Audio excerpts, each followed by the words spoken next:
Hey, good afternoon, everybody. Tom Stewart here. I'm with Liz Trotter. Our guest today is Candice Rodriguez, and this is Smart Business Moves. Woohoo! Hey, Candice. Hello. With our Hello. new look, where we're kind of spread out like this, as opposed to this. Y'all, Because after tell Tom. over 4 years, I learned today that we didn't like this. We like this. Yeah.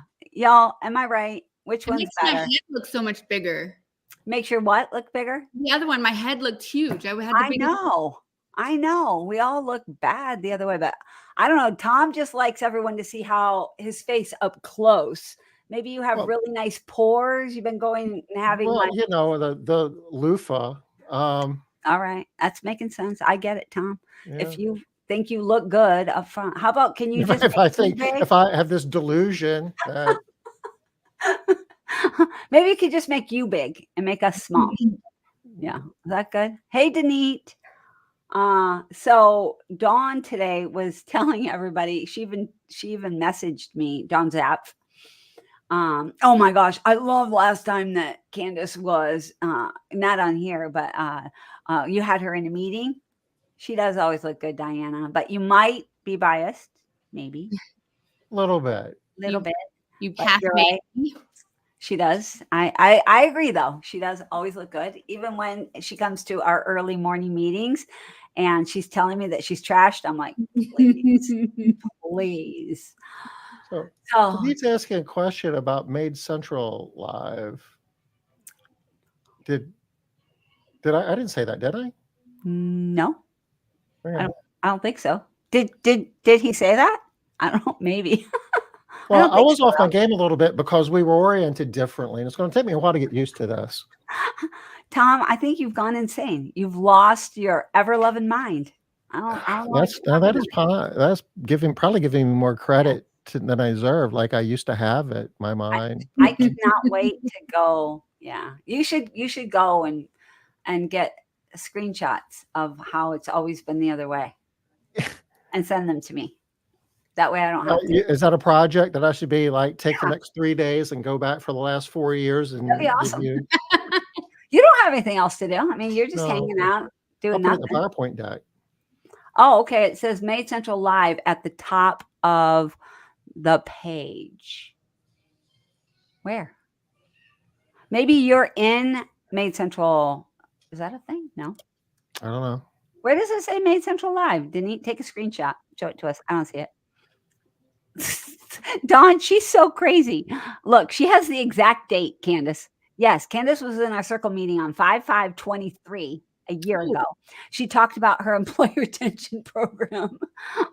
So Wow. she found the exact date. I don't remember what I talked about last week with people. Oh, Dawn does. Hey, Don, what did you guys talk about on 5/6/23 in your circle meeting? Well, do you have to ask her? She will have an answer. Yes, She will. I have a feeling. And it'll be soon. Okay, so on Facebook, I think that means that you're in the Made Central. Do you have a Made Central Live page, Tom? There's it's in the Facebook page, and it's like in Cleaning Business Today. It's like in Core It's in a lot Profit of Builders. It's all over the place. Yeah. Don't know what to. Oh, we'll figure that out later. I don't know. Not a big We got deal. more important things to do at the moment because we need to talk to Yes. Candice. Candice, how have you been? I have been great. Thank you. And you? Doing well. Good. All things considered. Yeah. Flip-flop sandals and all. Yeah. Oh, yeah. People don't know that about Tom if they don't see him in person. Are you wearing your flip-flops today, Tom? I'm in the office. I can't do that because it's not part of the dress code. Because Kyle would have a problem. Because how many people are in the office over there today? 3. Oh, 3. That's more than normal. Yeah, I was talking to Kevin. Kevin's over here today. That's right, Yeah, Kevin. a few people here. There's a few of the Castle Keepers leadership team. They come in every day. Made Central, it's me and Kyle. We're just kind of hanging out. And so you don't want Kyle to see your toes. Oh, and I got you. I don't blame you. there's a lot of ways, a lot of places we could go with that, but we're just going to move on. Yeah, let's talk about managerial training. Woohoo! Let's take it from the top. It's been a while since you've been on Smart Business Moves, Candice. Just tell us a little bit about yourself. I'm in Houston, Texas. I am with NaturalCare Cleaning Service and NaturalCare Pest Control. I am one of the owners, and this is one of my favorite topics ever. I have worked really hard on in the last 4 years and have lots of growth in this area. So when you asked, I was like, yes, this I know. This I can bring to the table. So, oh my gosh, she froze. Look how cute she froze. Isn't that crazy? she's just staying really still. No, she's not. She's She is frozen. frozen. But Okay. look, that's what I'm saying. Some people are just When I'm frozen, I've got this. Me too. Yeah. I'm always horrible. LOL, frozen. Yeah, but look how cute she looks frozen, Diana. Good job there, Mama. Made a good one there. You know, All right, like well, she'll come back. when they take and make videos and they like get a thumbnail with I'm on it, I'm always. You're never that bad. Can you Come on, find I'm another always much thumbnail? worse. You are not that bad. Not as bad as me. My mouth is always open. Oh, she had to leave. All right. Well, oh, hey, Brian. So you might have noticed that Candice is wearing a CPB shirt, a Core Profit Builder shirt. And that is because she was our first core coach, and she does some coaching for us, and she loves to coach managers. She really enjoys it. And I think that it stems from, I mean, when she gets on here, we'll ask her a little bit more about this, but I think it stems from way back in the day, she was getting some coaching. And initially, she was maybe a bit resistant. There she is. I Hello. have no clue what happened. It just kept making circles for me. Yeah, that's okay. You're back now. I was telling everybody about how you're coaching now, how much you love to coach managers, and how that I think one of the reasons is way back in the day when you were getting coaching and you were just a little bit resistant. And then when you got past that resistance, how, wow, things just connected for you and you were able to. Shannon loves being in the SFM. Good. We love having Shannon too. What does SFM stand for? Success for Managers. It's the circle. Oh, The manager circle. okay. Yeah. Yeah, we love her too, Brian. She's a good girl. Oh gosh, that's so bad to say. You're not supposed to call women girls. Sorry. She's a good woman. Yeah, sorry. Don't anybody vilify me, please. I'm sorry. I'm old. We said girls. Yeah, you get a pass. Yeah, just one pass, please. Just flash your what is it? Senior citizen card. What's the where you become when you're a senior citizen? What's the association you join? ARFA, AARP, Yeah, there you go. AARP, something like that. I look at her like a daughter. Oh, so see, you probably call her a girl too. Don't do that, Brian. Yeah, Brian, you're digging a hole too, dude. Yeah. Don't do it. Don't do it. But would you say that's right, Candice? Because I know that we miss you too, Daniel. We miss you. When you went from you're a manager and you're just trying to do a job to, oh my gosh, I am a critical cog in this company, your mindset made a huge shift. And Yeah, definitely. I would think that, all the years when I was just kind of being a manager, it took that moment where I saw the change and recognized what I was doing and all the learning kind of made a difference. I was like, oh, look, and it's funny. I was just telling the circle yesterday, actually, I was telling them about one time because we were talking about just managers and in general, how you impact your office staff and core. And I remember telling them I would walk in the door, go past the staff, go into my office and shut the door. I would say hello every once in a while, but I didn't want to talk to anybody. And I was a manager and I would just go in there and do my thing. And it just, now I was telling them how I remember doing one-on-ones with you 10 years ago and you telling me something and you still do it now. And I remember going, why won't Liz just give me the answer? And now I do it all the time. And I'm like, well, now I know why she won't give me the answer. She's making my little wheels tick. She's turning them. She's making me think for myself. Yeah. But it does work, right? Once you Yeah. can think for yourself, you don't need anybody else to give you answers anymore. Yeah. And I'm going to say the last probably 4 to 5 years, I've really blossomed. You know, I'm learning every day something new. I'm challenged every day, and I'm consistently in growth. Every day I learn something new now. And that's so funny because you've been doing it longer now, but now you're learning more every day. Or back in the day when you thought you knew your job, you weren't. So Diana said almost this identical thing to me. Diana from More Hands, you know, in the SFM. She was saying how she thought she was so good at her job. She thought she knew her job so well. And she did. She'd been in her role for years. Yeah. Yeah, years. And now even the owner, Travis, is like, dang, you're like so much better at your job. But it's not because she's trying harder, working more, working harder. You just take on that new role of, oh, I'm an integral cog in this business. I drive things. I drive numbers. Things change because of me. But you have to have that click and understand where your impact is and how you impact. I remember when I joined your owner circle, I was frustrated for 2 months. I was mad. And I was like, Chad, why didn't you say it like this? Why didn't you tell me? If you just said it like this, I would have understood it years ago. You know, so it took that moment of, I guess, hearing everybody kind of explain it different. Everything just kind of, I was frustrated. I was looking at every penny going, why are you going over in this home by 2 seconds? We don't go over. We all know each other, but for the benefit of our audience, explain who Chad is and your mom and give a little backstory. Yeah. So we're a family business. And so Chad and Diana and I all work together. So it's my mom and my dad and me. Chad and Diana really have stepped out of the light over the past few years. And as they do, I've taken on new responsibilities, trying to make their life easier.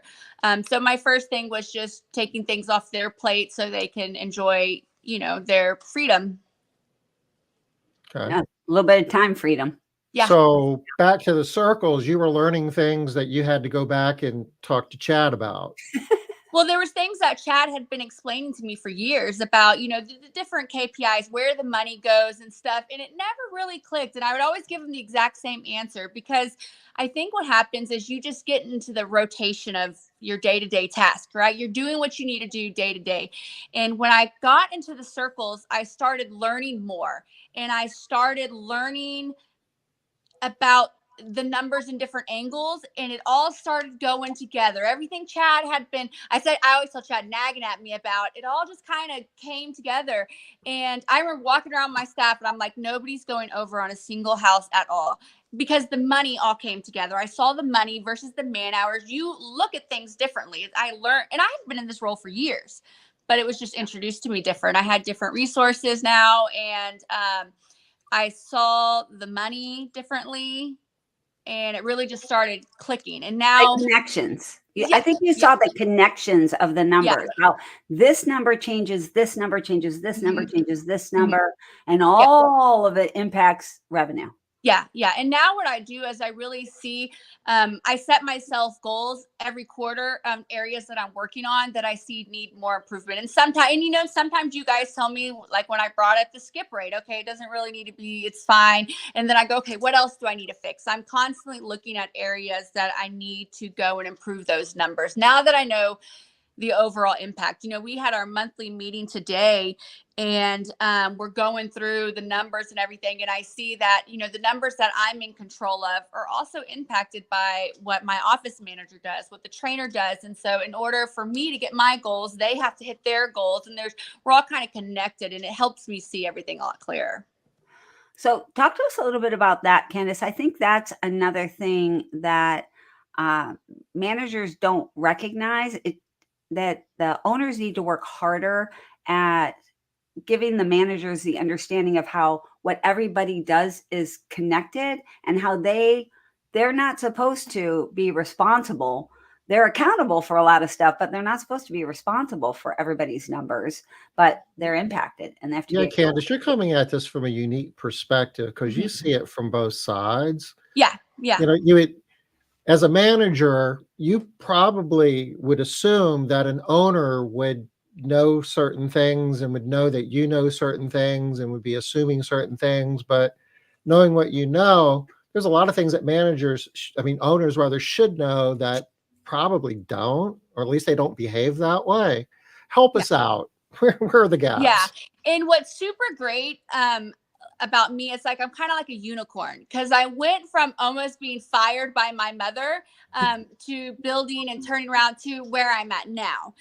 So I remember at some point I just wasn't a good fit for natural care. I wasn't helping the growth. I wasn't there. I wasn't able to connect.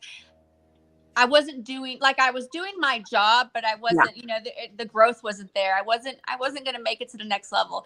I was pretty sure she was having private conversations to fire her daughter, but we got past that. I learned, we grew, and now I'm here and I see it a lot different. So I get to be in the position where I understand things as far as like the office managers and how they process things and what they look like. And then at the same time, I get to see what Chad and Diane are looking for. And then the thing that I have to do is reword it and connect it together. Make it kind of connect where they see why and when. And for example, the Chad, I talked about going over time variances for years, would talk about time variances and teams going over on homes. And I was like, okay, they just needed the time.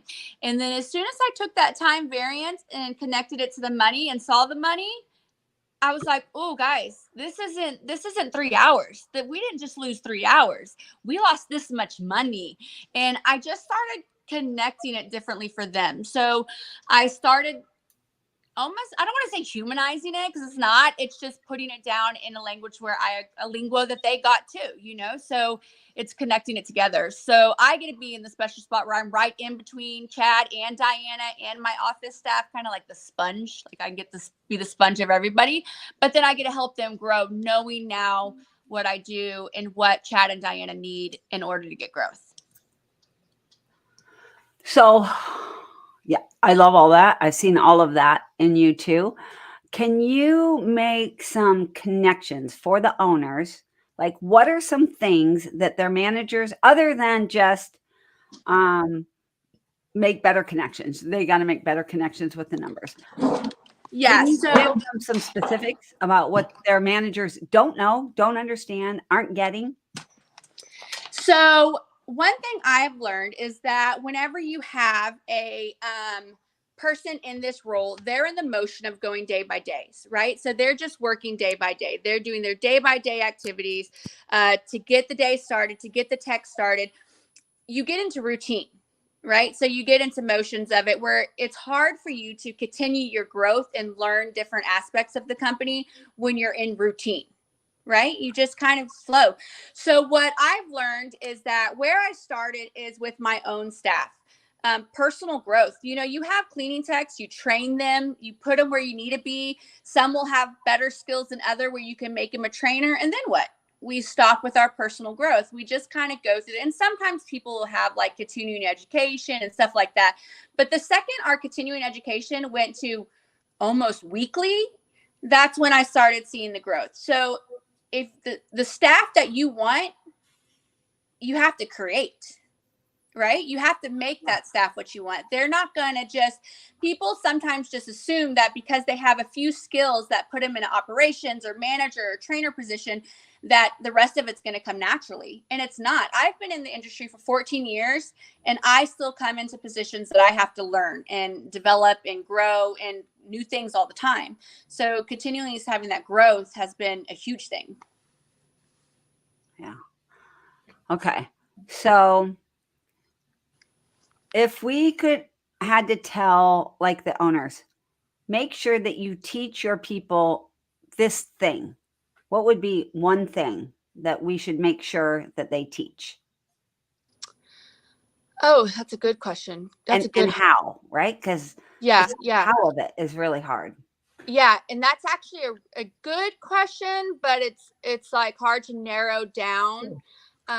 Just because there's so much. Like, personal growth and development has been huge for me. But one thing I try to do and that I teach the managers is how to do this without the owners. right? Because my goal Yeah. in the position I was is owner freedom, right? I knew I wanted to take stuff away to gain responsibility so Diana and Chad could do other things, right? Because Yeah. I wanted them out the company so I can have it myself, right? So I had to do things. So I'm teaching the managers that how to do these things without their owners. Because what I want them to do is I want them to come to Tom and say, look what I developed, look what I did. So just learning how to do that personal growth and that development right there has been really important. The do it themselves, teaching them how to, go to the next level, which is hard without, you need guidance to do it. It took me a long time to figure it out. And also, I love the point that you're making, that they do it, but the part that's hard is they don't feel empowered. So the owner has to empower them to do that, right? So Tom, can you give your example? I don't know if you've given it here on Smart Business Moves, but I know that you gave it at Foundations last time that we were there, where what you told Kevin, just kind of give that story about what you told Kevin about what you expected from him, what you wanted him to do. Maybe background on Foundations was a long time ago, Liz. I'll give it a go. Oh, month. No.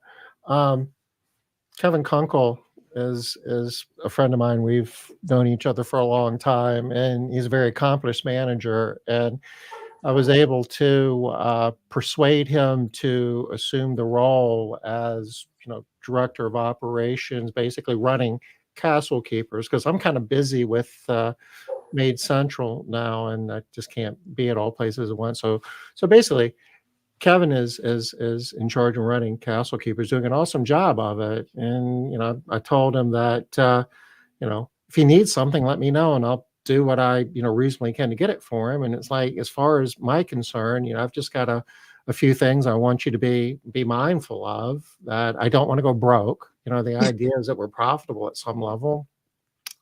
I don't want to get sued, because that's just no fun. So we want to make sure that we're being mindful of litigation and stuff like that. And I don't want to go to jail. And if we can run this business where we can make some money, we don't get sued, and I don't go to jail, pretty much within those parameters, have at it. And he's doing a great job. And look at you, you're not in jail. Not yet, not today. Yeah. Not being sued and profitable. Yay. So, but that is hard for owners to do. I mean, easy to say, but then hard to do. You got to be really busy doing something else. Otherwise, owners keep jumping in. And I'm sure Diana could speak to this as well. She's been able to pull away now, but initially it's hard to just back off and let the other person do it their way, do the thing. Yeah. And you know what I've learned is that one thing that I really push is that here are my end goals. Here are the end goals. How you do it? Okay, we can customize how we do it, but we have to have the same end goals, and the thing that I learned during the manager circle that we talk about a lot is I feel like when I started presenting trust to Diana and Chad, like, look what I can do, look what I'm doing by myself, and look how I'm thinking by myself, that's when it gave them the trust to back off.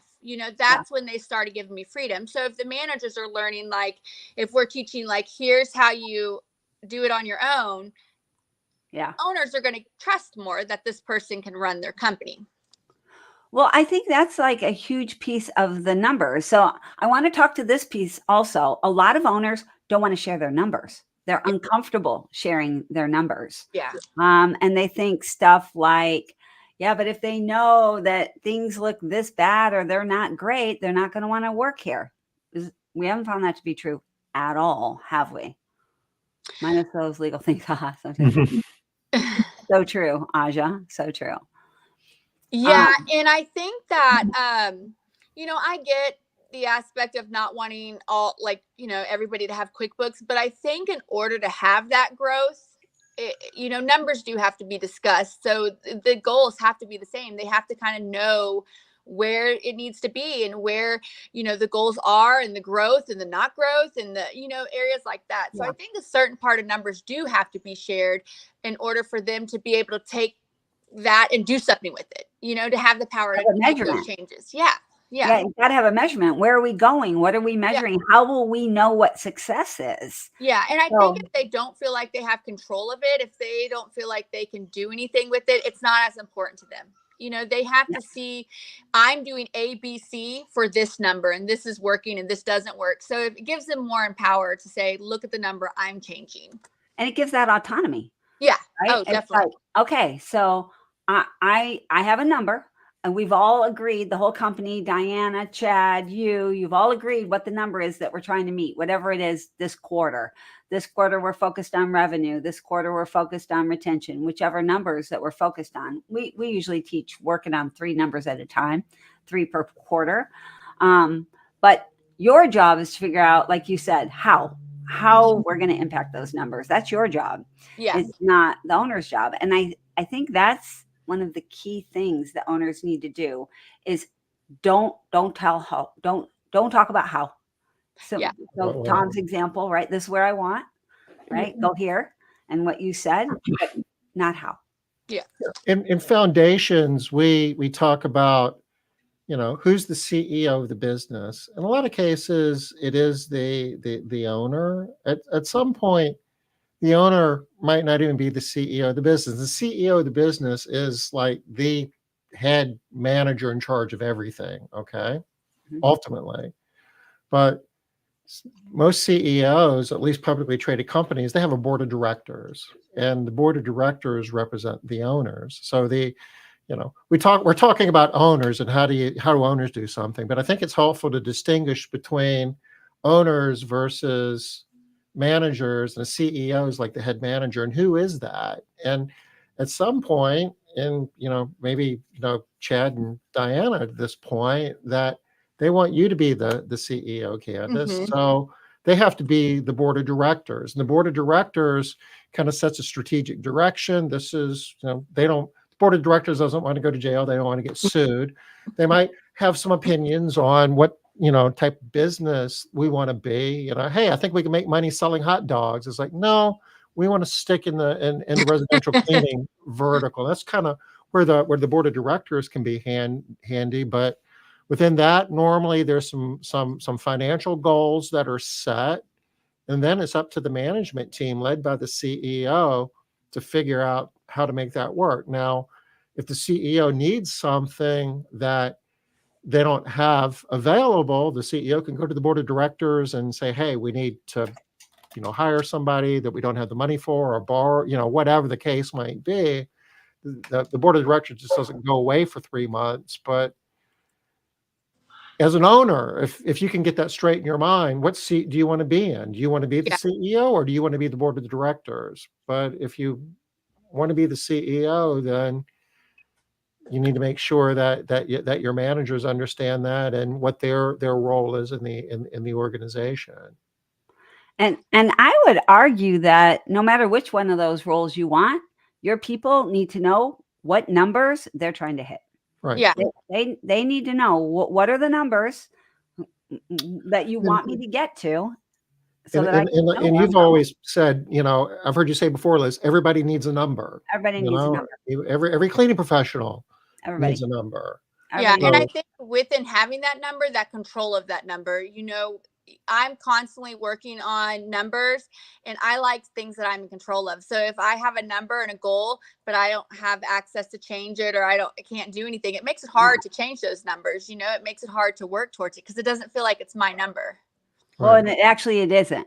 Yeah. If you can't manage it, you can't control it, you can't affect it, then it isn't your number. It's somebody else's number, and it's fake, right? You have to be able to make an impact on that number. Yeah. So I think that's also another thing that managers need more work from. They need more help with. They don't know how to impact the numbers. Like they know how to do their job, the job that they've been trained to do. They know what the tasks are, but it takes us a while, doesn't it, Candice, to get people on board with the idea of what we call lead activities. Mm-hmm. These are things that are not your job, not currently part of your everyday work. They're not your to-do list. These are 1 or 2 things that you're going to do over the course of the next week that are we call them lead activities. It's an activity that's going to lead you to impacting that number. So teaching people what things you can do to move numbers, change numbers, impact numbers. A lot of people don't know what that is. Just like quick example. If we tell somebody that, or if they know, okay, well, my employee retention number is bad, right? I've got a retention problem. They're like, okay, we're going to work on that. But if we ask managers when they first come into our circles, how are you going to work on that? What are you going to do? Well, I'm going to hire more people and I'm going to put another ad in Indeed. I'm like, it's part, but what are you going to do that's different than what you've been doing? Because haven't you already been putting ads in Indeed? Haven't you already been hiring people? Yeah. And they don't know what else is on the list. Just showing them, see these 50 things? These are all on the list. Some of them are about not letting people leave, and some of them are about getting more people to come on, because both of those things impact your retention. Not letting people leave a lot of times is more important than getting more people. Now, not for all companies, right? Yeah. Sometimes we find companies that they have a problem with. They don't know how to keep people either. I mean, they don't know how to bring on any decent people. But for the most part, they think their job is hire more people. And we are telling them your job is don't let people go. You protect the back door. And they're one of my favorite smart business moves episodes was when Candice was with us and she was sharing how one day she just got so fed up with the turnover in her business that you basically just willed that change. I was standing in the hallway of our office, and another office person made a sarcastic comment, and I was, it's a lot of, I was just getting in this role, and it's a lot of work.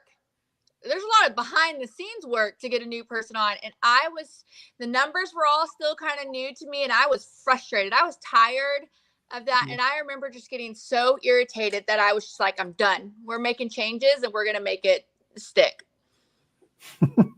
Yeah. Yeah. And you did. Yeah. Started really hard having to make retention. Yeah.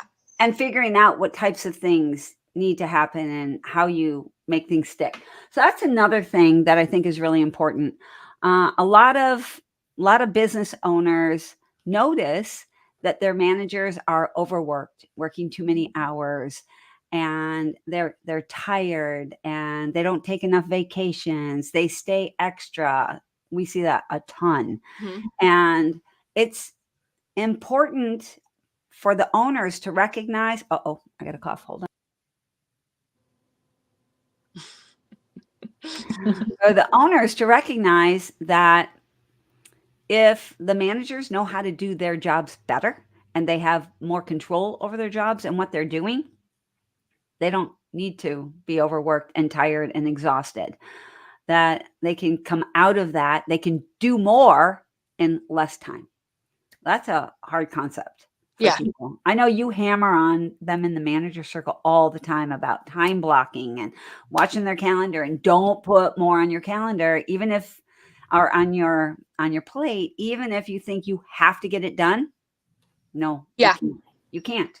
Sorry. Yeah, definitely. I've learned over the years that when you overslam yourself and you work too much, you're going to be doing, everything's just going to be okay.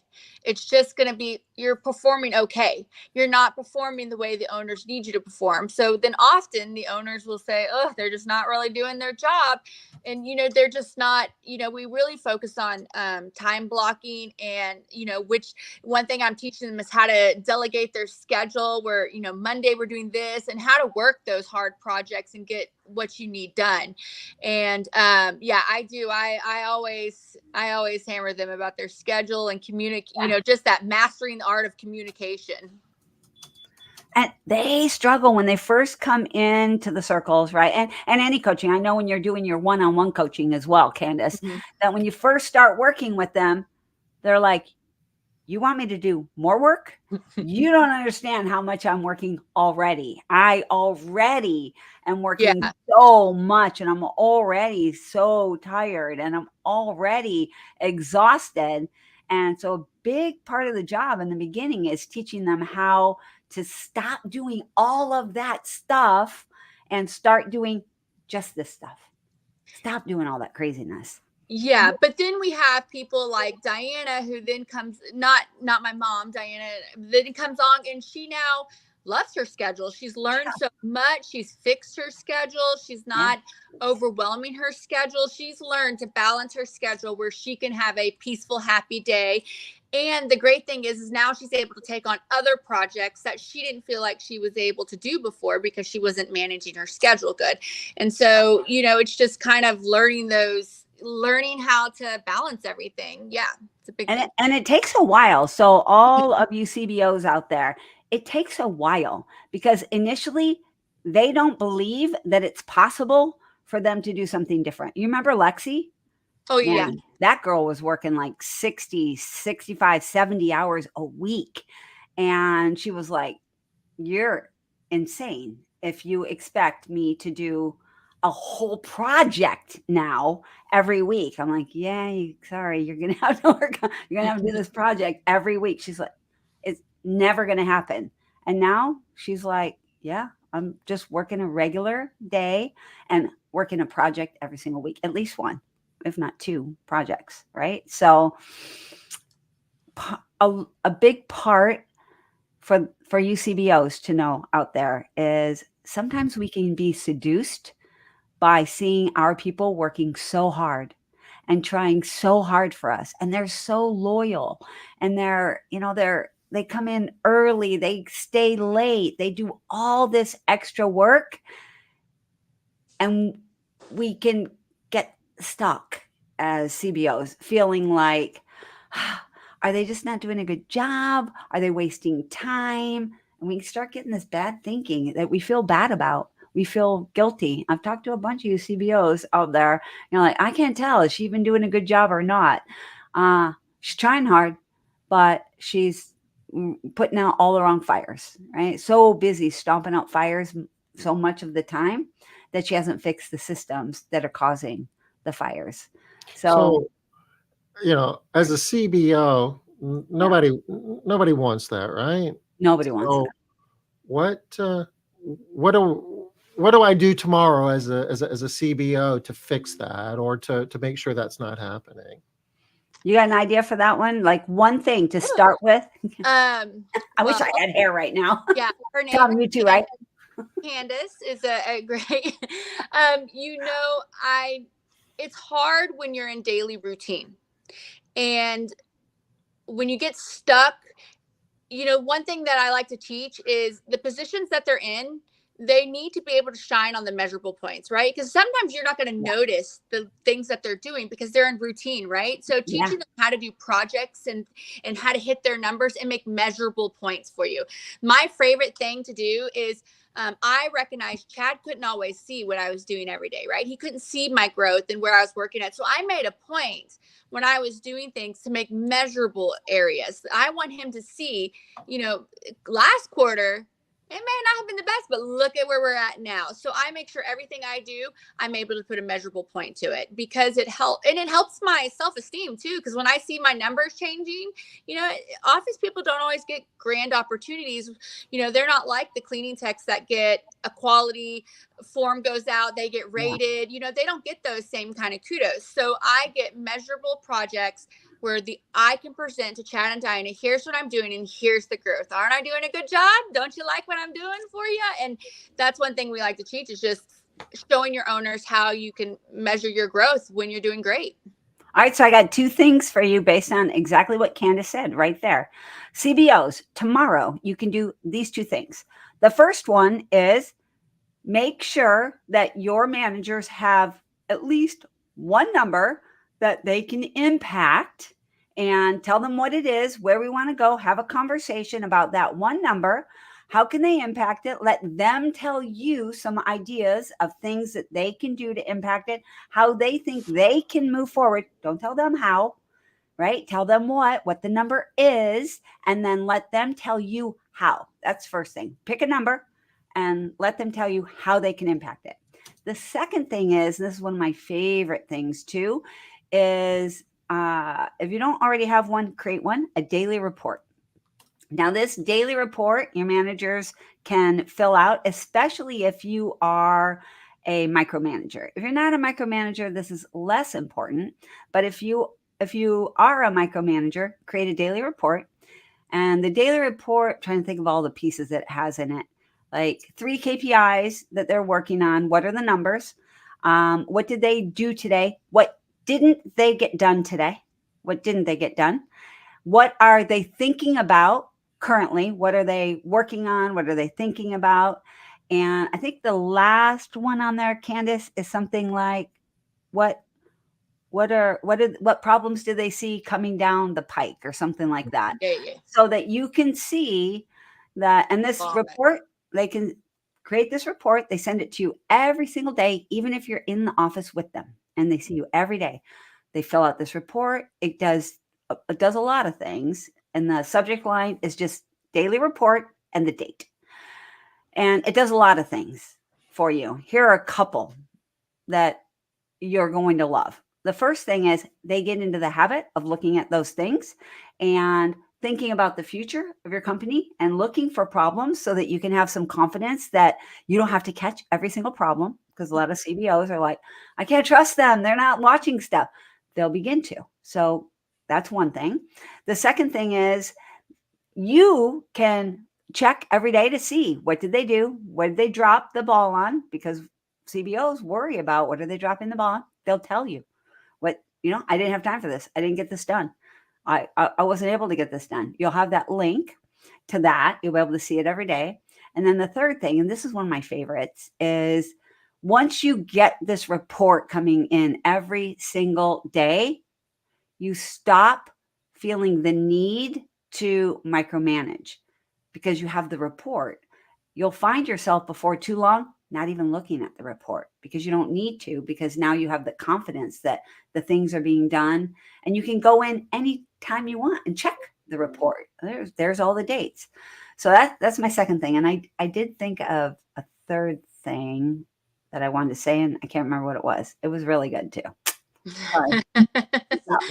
When Candice mentioned that it's important that you have control over the thing that you're responsible for, sometimes we mess that up in a couple of ways.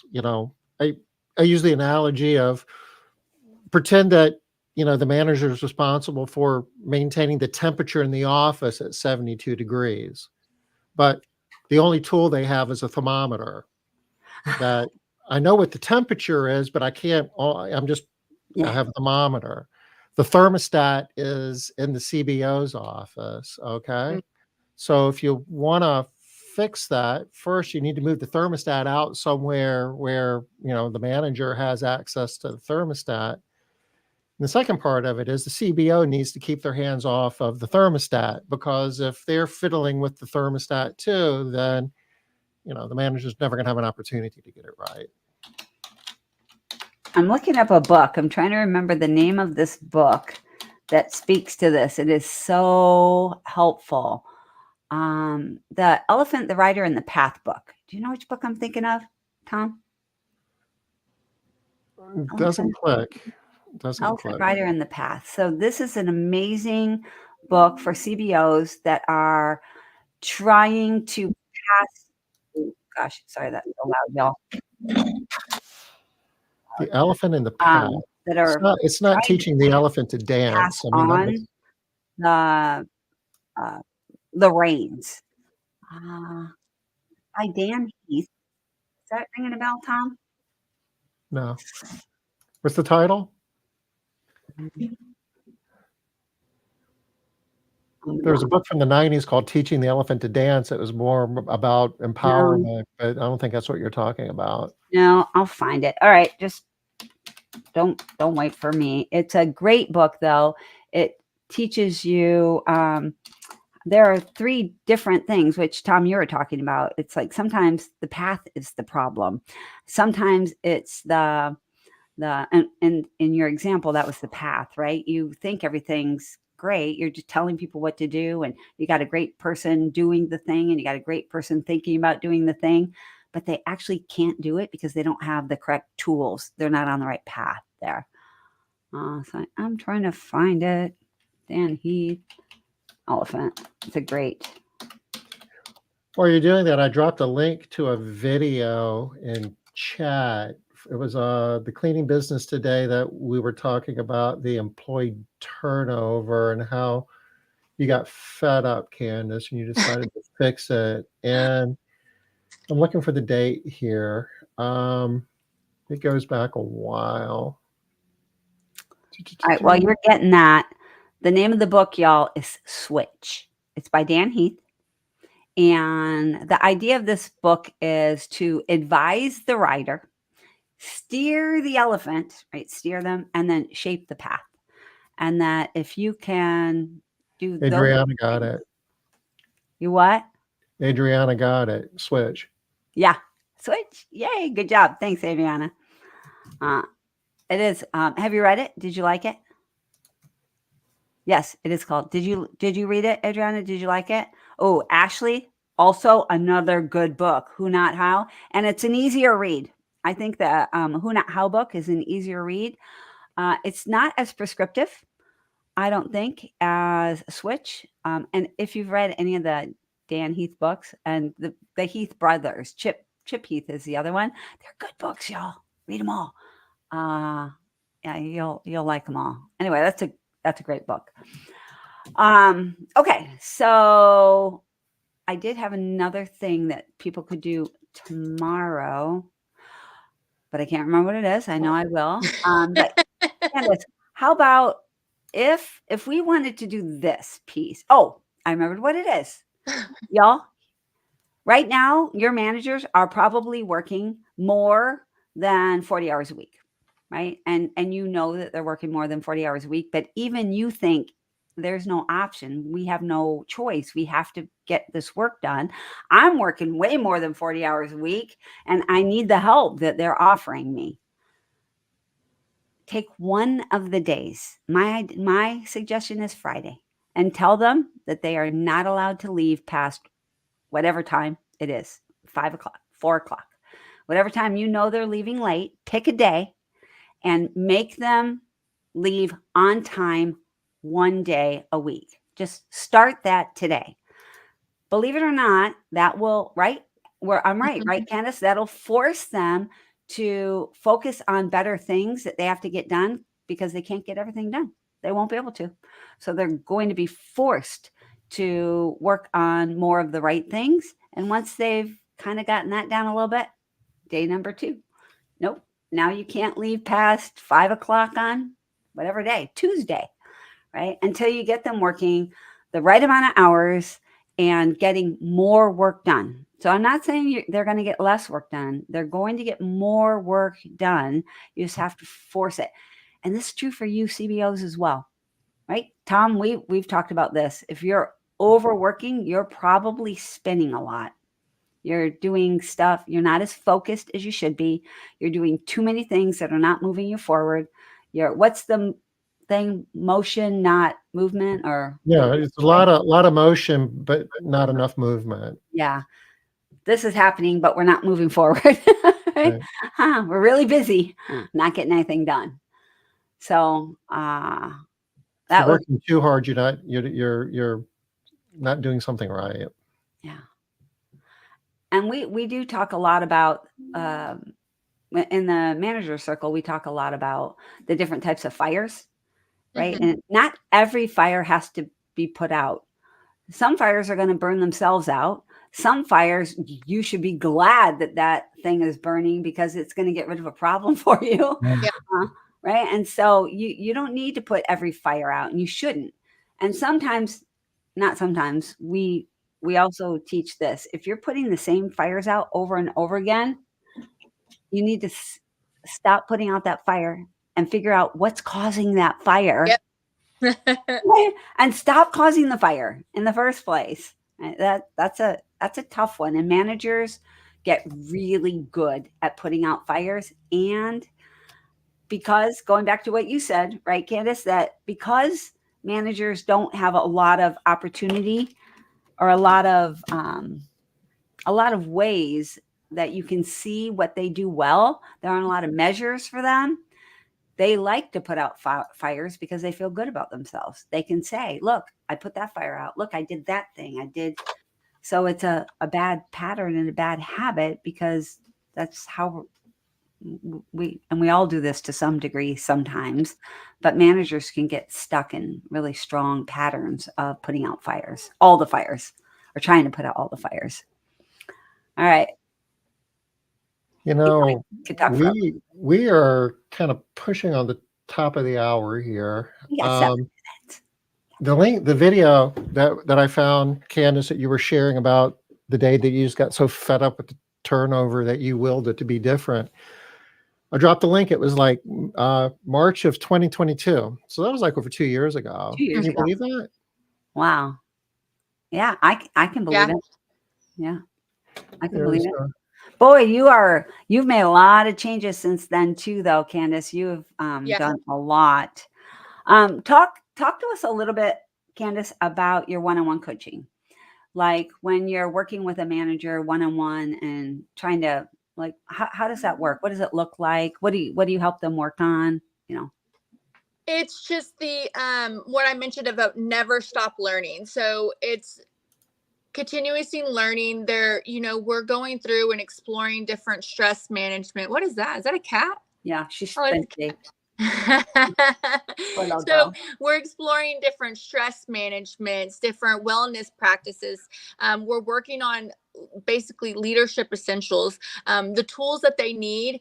My favorite thing to do is measure, like finding those measurable points. I know for me, when I was at that position, you lose the feedback. Clients aren't giving you feedback like the techs get, right? So I like giving them projects that are measurable and projects they can bring to the table to go, look, I'm making growth. Look what we're doing here.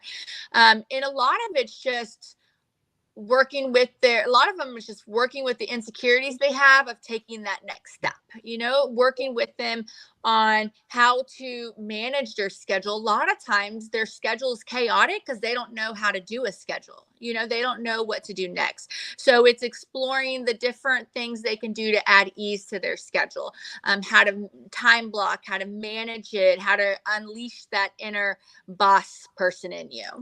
I like that. How to release that inner boss, right? Our managers are bosses.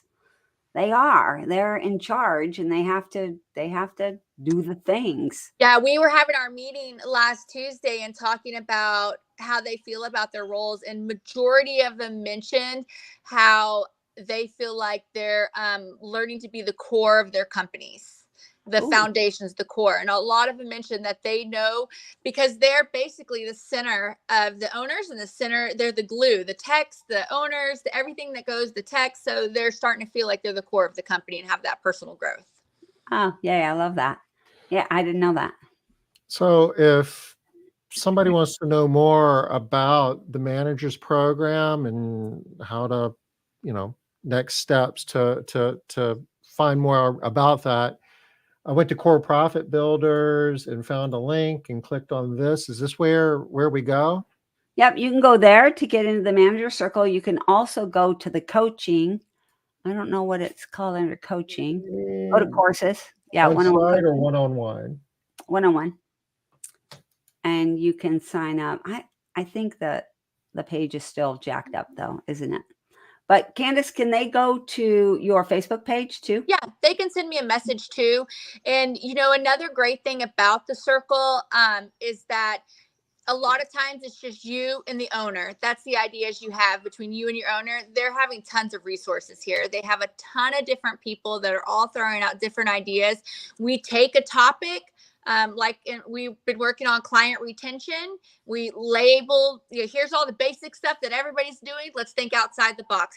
What else can we add to fix client retention? What else can we do? So they're getting a ton of resources too. So I dropped the link to Core Profit Builders in chat. In the next couple of minutes we have here, want to share. This is something new that we put out that you can get to by madecentral.com. Oh, Dawn Zapp. I hope you're on here. You're going to love this because it looks like made the smart business /events. I'm going to post that in chat. This is a calendar of all the good stuff that we're doing. We got smart business moves on here. We got partner profiles on here, which is something that Aja and I are doing a couple times a month. I haven't heard of it. What is it? Oh, it's where we take a Made Central partner and we spend an hour talking to them about how they use Made Central and what the things that they've done with Made Central to improve their business. Nice. Not sure why it wasn't here. It was supposed to be here. The foundation series is going to be on here as well. We announced that. We did a webinar earlier today. Once a month we do a webinar on the core KPIs, and we were talking about the foundation series. That's going to be on here as well. Everything that Liz and I are doing together, or it's happening in Made Central, or anything else should be on here. We just want to put everything on there. This got educational stuff going on, webinars, live streams, so forth, to make it easy. And this will sync up with your calendar, so it'll give you a reminder when this stuff is happening. Don, it's madecentral.com/events. That's where you go to get the calendar. Yeah, I thought I dropped it. You'll love that. I love that too. That's amazing. Yeah, I dropped it in chat. She had put her message right below that, so that's why I told her again. So, yeah. One other woman. Speaking my little German for that little German girl over there. All right. So that is great, Tom. I love that. What's your next event that's coming up? MadeCentral.ai is an event that we're doing in Chicago. It's on the 10th of June. It's a full day stuff just on AI. Last Wednesday, Alvin was our guest here, and we had a lot of fun doing AI stuff. Yeah. And we're going to do a day of that on the June 10th. It precedes ARCSI regional event. It's going to be on Sunday, the 9th of June. So sign up for the ARCSI regional event, and then sign up for the Made Central event too. And it'll be 2 awesome days. But the link to this event is madecentral.ai. Is that going to be at Gosha's? It's going to be at Gosha's. And not only is it going to be a great event, but the food is going to be awesome, because whenever you do an event at Gosha's office, the catering is out of this world. Yeah, so good. So true, so good. I know. I'm looking at my calendar right now thinking, can I make that work? I don't know. All right. Well, Candice, thanks so much. Is there any last things that we're out of time, that you want to say before we head out? No, if anybody has any questions or anything, they can send me a message on Facebook, and I'll gladly respond and chat with them and go over everything. All right. Great. So, let's try not to let 2 years go by before you do this again, okay? I know. I was when Liz asked, I actually said yes, and then I fell asleep at 8:30, so I didn't get to say anything besides that. So the first thing this morning, I'm like, I gotta curl my hair. Tom, and I was waiting I was like, what time is it where Tom's at? I'm just gonna message him now. Yeah, we've been doing Facebook Messenger all day today. I had no idea it'd been 2 years because I see you all the time. So what's so funny is I was just thinking the other day, I was like, when is Tom gonna ask me to be on his thing again? It's been a minute. The universe slacker. I'm sorry. We won't let it go 2 years again, I promise. Okay. Well, we're going to go ahead and call this a wrap, and we'll be back next Wednesday, 5 o'clock Eastern. Till then, take care. Bye-bye. Bye, y'all.